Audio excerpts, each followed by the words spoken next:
É o WW, estamos voltando do intervalo, indo a um assunto que começamos a tratar ontem aqui e que causou enorme repercussão, sobretudo do ponto de vista da indignação do público. Vejam, nem o presidente do Senado, Rodrigo Pacheco, sabia da existência do tal projeto de lei, que foi aprovado ontem na calada da noite, na correria, de uma forma como quase para passar escondido. Claro que não ia passar escondido, mas foi como assim que ele chegou a ser votado. O projeto torna crime discriminar políticos ou parentes e pessoas próximas a eles. Não só políticos, é bom que a gente assinale aqui ao apresentar para vocês o material. Pessoas politicamente expostas. Vai para o Senado agora esse projeto. E direto de Brasília, Leandro Magalhães com as últimas informações ao vivo. Boa noite, Leandro. Oi, William, muito boa noite para você, boa noite a todos. William, você falou essa frase, pessoas politicamente expostas. Aí está a chave desse projeto. Pessoas politicamente expostas podem ser familiares, parentes, até assessores. Esse assunto hoje repercutiu aqui no Senado, primeiro porque o presidente do Senado, William Rodrigo Pacheco, afirmou que não conhecia a tramitação dessa matéria na Câmara dos Deputados, não sabia o teor, o conteúdo da matéria. E falou que quando a matéria entrar no sistema aqui do Senado, ele vai analisar quais as comissões que essa matéria irá tramitar, né? Ou seja, a CCJ, Comissão de Finanças, enfim. Mas vários senadores aqui no Senado criticaram essa proposta da deputada Dani Cunha, do União Brasil do Rio de Janeiro, que é filha do ex-presidente da Câmara dos Deputados, Eduardo Cunha. Eles criticaram em 2 pontos. Primeiro, a questão da amplitude, né? O projeto é muito amplo, né? E o segundo fator, que é a questão que trata da instituição financeira, ou seja, os bancos.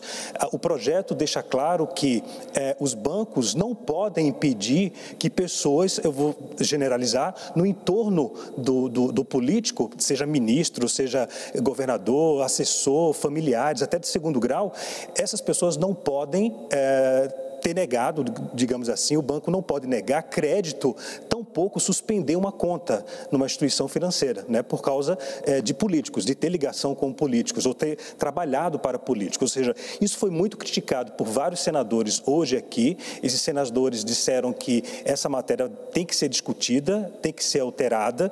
Enfim, deu para perceber que o sentimento aqui não foi bom dos senadores e eu acredito que vai demorar um pouco a tramitação dessa matéria aqui no Senado Federal, William.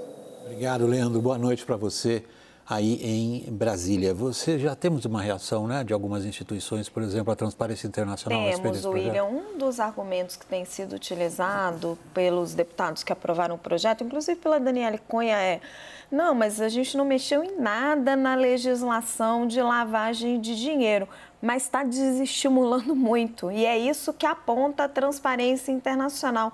Vou pedir a Fernanda, a nossa editora-chefe, para espelhar para nós o documento divulgado pela Transparência Internacional. E eu conversei com eles mais cedo. Eles explicam, William, que deveria ter passado em pelo menos 3 comissões na Câmara dos Deputados antes de analisar esse projeto, que os bancos têm uma série de procedimentos e que eles avaliam as pessoas politicamente expostas, porque historicamente elas estão mais envolvidas em casos de corrupção. Isso acontece no exterior também. Existe um motivo para isso.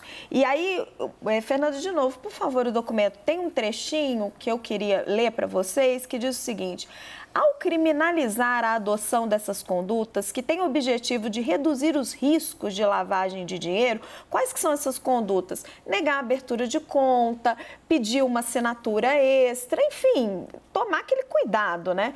O projeto de lei subverte a lógica de incentivo a que estão sujeitas as instituições financeiras.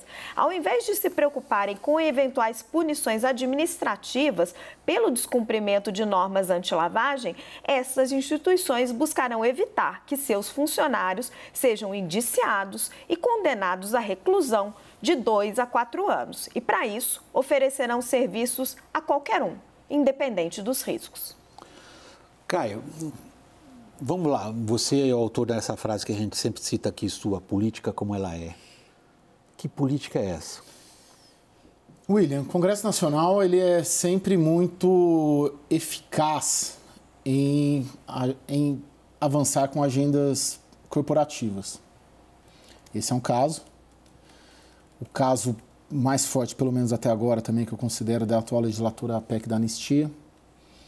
Você tem um caso também que eu lembro... Só para lembrar o nosso público, isso, anistia aos partidos que não cumpriram o que haviam prometido em relação a cotas. Isso, exatamente. Né? Você anistia milhões de reais de multas que a Justiça Eleitoral aplicou aos partidos.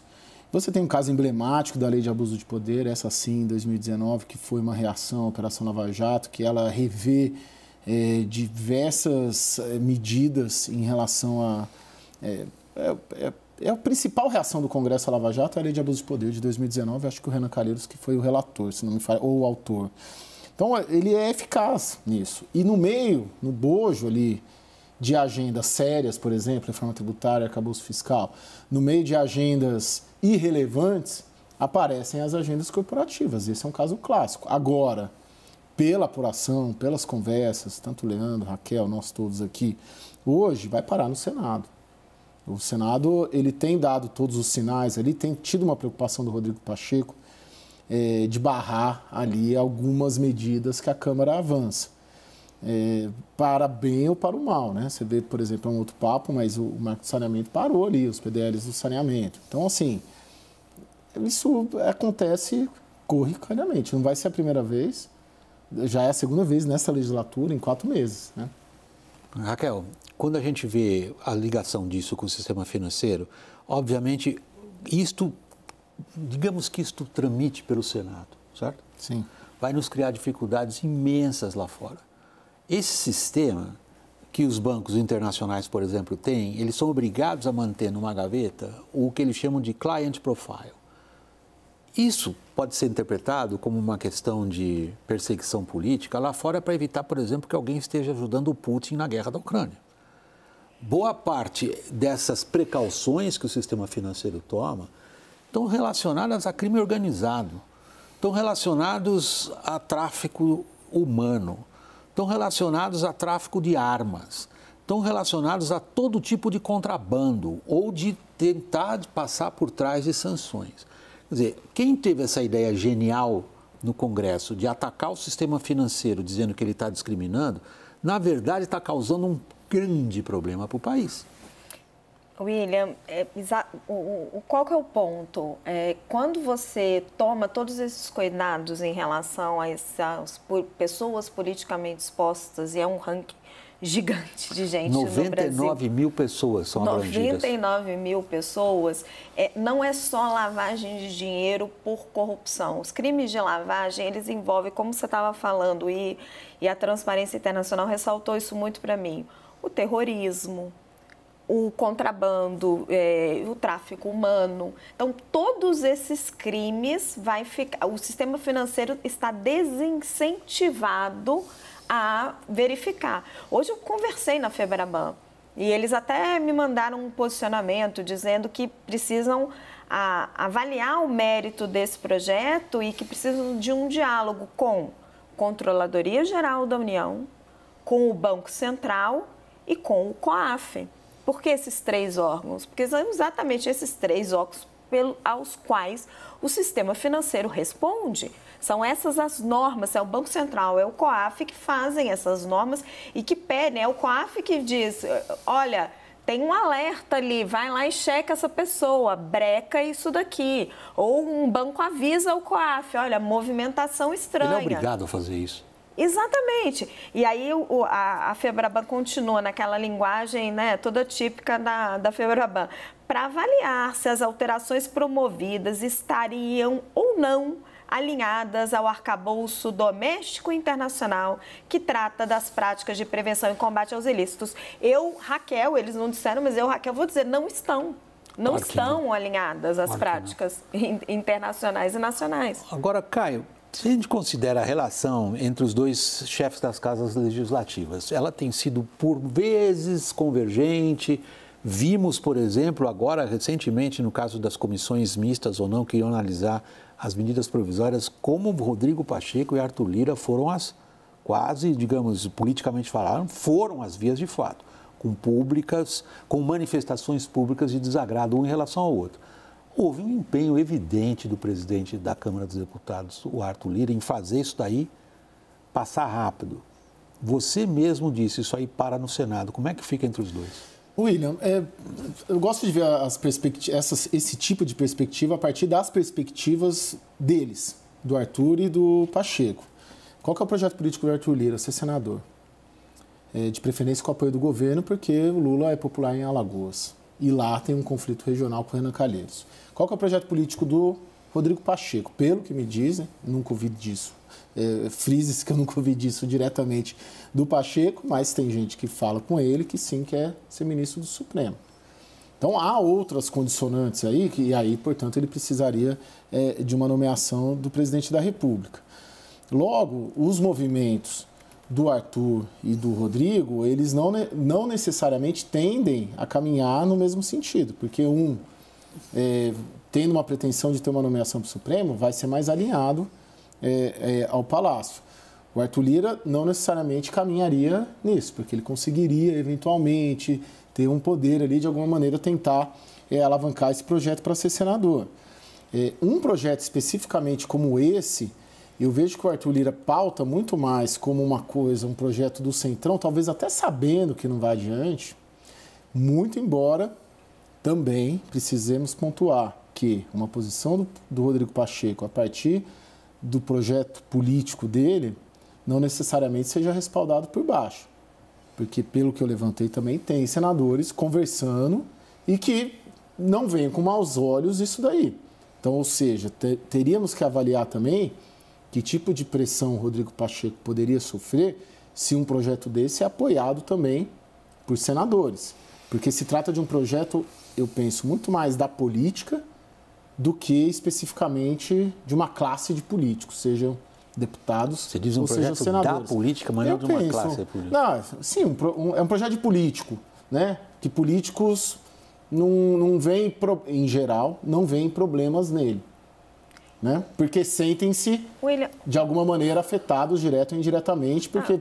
Ontem à noite, a Tainá Falcão até trouxe esse relato e ela me contava que assim, as pessoas não sabiam em que estavam votando, o projeto mudava o tempo todo.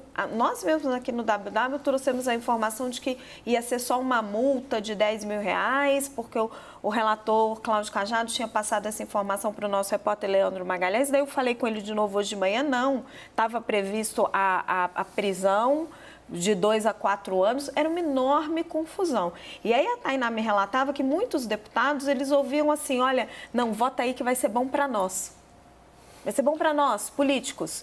E aí eles apertavam o botão, eles não tinham lido o projeto. E aí se você olha a votação por partido, o pessoal da Arco Advice fez um ótimo trabalho e separou isso, você consegue ver direitinho, assim, tirando o Novo e o PSOL, que votaram não... Como você assinalou ontem. Assim, mas aí você olhando os votos, o PT, que tem a tese da criminalização da política, defende isso, né, em diversos fóruns, até no STF. 43 votos a favor, 11 contrários. Aí o PL de Jair Bolsonaro, você vai dizer, não, o PL teve mais votos contrários, 44 contra, 37 a favor. Só que tiveram 18 deputados ausentes. E a ausência, nesse caso, é estratégia. Né? Você não vai votar. Eduardo Bolsonaro não foi votar. Gleisi Hoffmann, presidente do PT, não foi votar. Implicitamente, você está endossando.